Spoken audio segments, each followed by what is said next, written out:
Hello everyone, नमस्कार। ईदगाह मुंशी प्रेमचंद की एक बेहतरीन कहानी है जो बाल मनोविज्ञान को दर्शाती है और परिवार की मानसिकता को भी दर्शाती है। क्योंकि ये कहानी मैंने बचपन में ही पढ़ी थी और अनायास ही इसकी याद आ गई, तो मैंने इसे पढ़ा तो जीवन के कुछ पहलू भी याद आ गए। क्योंकि जैसे आजकल बच्चों के पास इंफॉर्मेशंस आ रहे हैं, इतनी ज़्यादा इंफॉर्मेशंस आते हैं कि उनकी मानसिकता को समझे बिना अपने अनुभव के कटार से हमेशा उसे गलत साबित करना, ये आपके बीच एक बहुत बड़ी समस्या बनते जा रही है। क्योंकि प्रेमचंद ने इसको बखूबी दर्शाया है कि बच्चों की मानसिकता को गलत ना समझे। ये कहानी सिर्फ परीक्षा में पास करने के लिए नहीं होनी चाहिए, हर परिवार को अपने बच्चों को की मानसिकता को समझने के लिए बहुत ही पर्याप्त है। क्योंकि कोई भी बच्चा जानबूझकर अपने बारे में गलत तो बिल्कुल नहीं सोचता, और जब आप उसके सकारात्मक सोचने की शक्ति को दबाते हैं तो अनायास से किसी न किसी गलत रास्ते पर मुड़ जाता है, फिर जिसका दर्द आपको, आपके पूरे परिवार को, समाज को ताउम्र निभाना पड़ता है। उसके गलत रास्ते के साथ हर किसी को जो तकलीफ होती है उससे गुजरना ही पड़ता है। कि बच्चे किसी न किसी रास्ते पर चलेंगे जरूर, आप उसे चलने से मना नहीं कर सकते। बहुत ही खूबसूरत कहानी है कि रमजान के बाद कुछ बच्चे ईदगाह की ओर जाते हैं और वहाँ बच्चों के बीच जाने और आने के क्रम में जो खूबसूरत नोकझोंक भी होता है, यानी कि हर बच्चे के जीवन में नोकझोंक तो होता ही रहता है, ये इसमें कहीं दो राय नहीं है। चाहे बच्चा छोटा हो बड़ा हो, नोकझोंक बहुत ही खूबसूरत नोकझोंक है।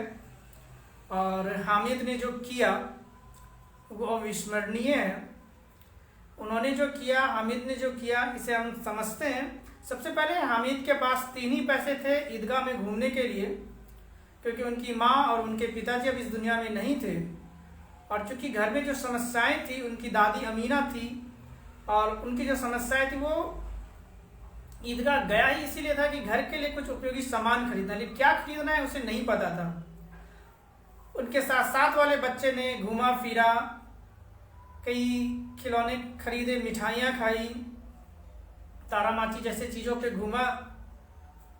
और लेकिन हामिद ने जो खरीदा, लोहे की दुकान पर जाकर उसमें उन्होंने एक चिमटा खरीदा और फिर आते लौटते क्रम में सभी बच्चों का वो फैन बन गया। तो ये दर्शाता है कि बच्चे की दूरदर्शिता क्या थी, उनके सकारात्मक सोचने की शक्ति क्या थी कि उसने अपनी दादी के लिए चिमटा खरीदा था। तो मैं इस कहानी को थोड़ा सा पढ़ देता हूँ। जब उन्होंने, हामिद ने जब इसे खरीदा था, मिठाई के बाद कुछ दुकानें लोहे की चीज़ों की, कुछ गिलिट और कुछ नकली गहनों की। लड़कों के लिए यहाँ कोई आकर्षण न था, वे सब आगे बढ़ जाते हैं। हामिद लोहे की दुकान पर रुक जाता है, कई चिमटे रखे हुए थे। उसे ख्याल आया कि दादी के पास चिमटा नहीं है। तो यहाँ लोहे की दुकान पर जाकर बच्चे को ये ख्याल आया कि चिमटा दादी के पास नहीं है, दादी रोटियां बनाती है तो उनका हाथ जल जाता है और वो ये सोचते हैं कि कैसे इस समस्या का। तो उस लोहे की दुकान पर उसे ये ख्याल है कि उसे यही खरीदना है। तब जाकर उसने दुकानदार से पूछा कि कितने का है, तो दुकानदार ने जवाब दिया 6 पैसे लगेंगे। तो हामिद और दुकानदार के बीच जो बातचीत हुई, अंत में हामिद ने कहा कि 3 पैसे में दे दो, और वो चलता बना। यहाँ पर हामिद को एक डर था कहीं दुकानदार उसे बुरा भला न, कहीं घुड़कियां न दे। इस डर की वजह से वो बोलकर 3 पैसे जाने, लेकिन दुकानदार ने उसे बिना कुछ कहे बुलाकर चिमटा दे दिया। और जब वो घर पहुंचा तो उसके साथ वही हुआ जो आजकल सभी बच्चों के साथ होता है। काफी खूबसूरत है। जब हामिद मियाँ का हाल सुनिए, अमीना उसकी आवाज सुनते ही दौड़ी और उसे गोद में उठाकर प्यार करने लगी। सहसा उसके हाथ में चिमटा देखकर वह चौंकी। यह चिमटा कहाँ था, मैंने मोल लिया है। क्या पैसे के? 3 पैसे के। अमीना ने छाती पीट लिया। यह कैसा नासमझ बेशमझ लड़का है कि दोपहर हुआ, कुछ खाया न पिया, लाया क्या? चिमटा, एक लोहे का चिमटा। सारे मेले में तुझे और कोई चीज न मिली जो यह लोहे का चिमटा उठा लाया। क्या बात है। हामिद ने अपराधी भाव से कहा, तुम्हारी उंगलियां तवे से जल जाती थी, इसलिए मैंने इसे लिया। आखिर एक छोटे से बच्चे ने जो किया उसे समझने के बजाय उनकी दादी अमीना ने उसे बड़ा बुरा करने से कोई पीछे नहीं हुआ। जैसा आजकल होता है, बच्चा अगर कुछ अच्छा करता भी है तो वो बच्चा अपनी समझ के हिसाब से जो किया उतना ही कर सकता है। फिर भी जो पेरेंट्स जो होते हैं उनके ऊपर प्रेशर बना देते हैं अपने अनुभव के आधार पर। ये चीजें गलत है। कम से कम बच्चे के मन को तो सुनो।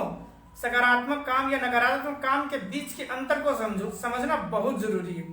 जो ये कहानी समझाना चाहती है, बच्चे जानबूझकर नकारात्मक रास्ते की ओर नहीं मुड़ते। जब आप उसे सकारात्मक काम करने से रोकेंगे तो वो करेगा क्या? किसी न किसी रास्ते पर मुड़ ही जाएगा। और अगर नकारात्मक रास्ते पर मुड़ गया, गलत रास्ते पर मुड़ गया, तो फिर सारी जिंदगी लेने देने सभी को पड़ते ही हैं। तो यहाँ अपराधी भाव से कहा, तुम्हारी उंगलियां तवे से जल जाती थी, इसलिए इसे मैंने लिया। बुढ़िया का क्रोध शांत हो गया। बच्चे की बातों को समझने के बाद बुढ़िया का क्रोध शांत हो गया। लेकिन आजकल ऐसा होता नहीं है, ये सिर्फ एक कहानी बनकर रह गया है। तुरंत स्नेह में बदल गया। और स्नेह भी वह नहीं जो प्रगल्भ होता है और अपनी सारी कसक शब्दों में बिखेर देता है। यह मूक स्नेह था, खूब ठोस, रस और स्वाद से भरा हुआ। बच्चे में कितना त्याग था, कितना सद्भाव और कितना विवेक है। दूसरों को खिलौने लेते और मिठाई खाते देखकर भी इसका मन लालचाया होगा। इतना जब्त इससे कैसे हुआ? वह बुढ़िया दादी की याद बनी रही। अमीना का मन गदगद हो गया। और अब एक बड़ी विचित्र बात हुई, हामिद के इस चिमटे से भी विचित्र। बच्चे हामिद बूढ़े हामिद बन गया। हामिद का पाठ खेला था। बुढ़िया अमीना बालिका अमीना बन गई। वह रोने लगी, दामन फैलाकर हामिद को दुआएं देते जाती थी और आंसू की बड़ी बड़ी बूंदें गिराती जाती थी। हामिद इसका रहस्य क्या समझता? हामिद के नजरिए से उसने कुछ ऐसा बड़ा काम नहीं किया था जो उसके लिए उसकी दादी को रोना पड़ जाए और उसे दुआएं ही दुआएं देते जाए। लेकिन जब तक आप बच्चे को समझेंगे नहीं, आप उसे डांटेंगे ही डांटेंगे। आखिर उसने ऐसा क्यों किया? क्या उसको ऐसा करने में आनंद आता है या उसका उद्देश्य क्या था? बेवजह इसने नहीं खरीदा। वो जो शायद इसी उद्देश्य के साथ वो घर से गया ही था कि अपने घर के लिए कुछ जरूरत की चीजें खरीदनी है। इसके लिए जो त्याग था, जो त्याग दिखाया उसने, जो विवेक दिखाया, जो सद्भाव दिखाया, वो अतुलनीय है। इसे समझने के बजाय बच्चों को जिस प्रकार से आज डांट पड़ती है, उसके हर छोटे छोटे काम के लिए मना किया जाता है। हाँ, मैं ये नहीं कह रहा कि नकारात्मक काम के लिए मना ना करे। जो अगर वो कुछ सकारात्मक काम कर रहा है अपनी उम्र के हिसाब से, वो अपना काम करता ही करता है, उसे न रोके। सकारात्मक काम करने से कभी न रोके। मेरा तो हमेशा ही मानना है कि एक दिन में अगर हम साइकिल चलाना नहीं सीख सकते तो बच्चे भी एक दिन सकारात्मक सोच के स्वामी नहीं बन सकते। उसे हमेशा उसी संगत में रखने देना होगा। अपने हिसाब से जो वो कर रहा है उसे करने देना ही होगा। विचार कीजिएगा, हज की सबसे बड़ी समस्या हर पेरेंट्स की बच्चे के साथ जो लड़ाई होती है, उसके पीछे कहीं ना कहीं उम्र का जो भेदभाव है, विज्ञान का जो भेदभाव है, ज्ञान का जो भेदभाव है, अनुभव का जो अंतर है, ये कहीं ना कहीं बहुत जिम्मेदार है।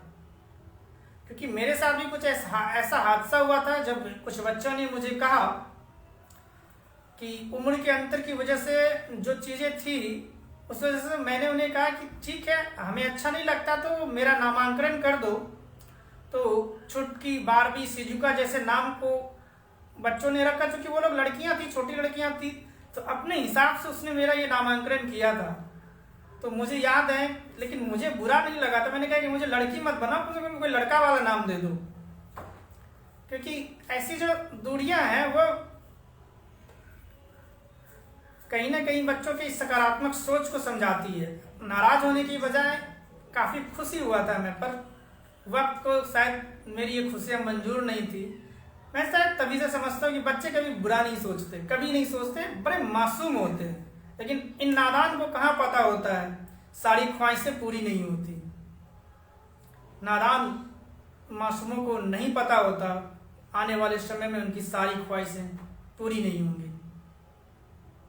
विचार कीजिएगा, खुद से पढ़िए, रटने के लिए कुछ नहीं है, अपने ज़िंदगी को समझने के लिए कुछ कहानियों से कुछ अनमोल बातें जरूर निकालिए, क्योंकि भविष्य हमारा नहीं, आने वाली जनरेशन का, आने वाली अगली पीढ़ी का है। विज्ञान जिस प्रकार से तरक्की कर रहा है, इंफॉर्मेशन जिस प्रकार से उनको मिल रहा है, वो उसके हिसाब से हमें उसकी परवरिश पर के बदलाव को स्वीकार करना ही पड़ेगा।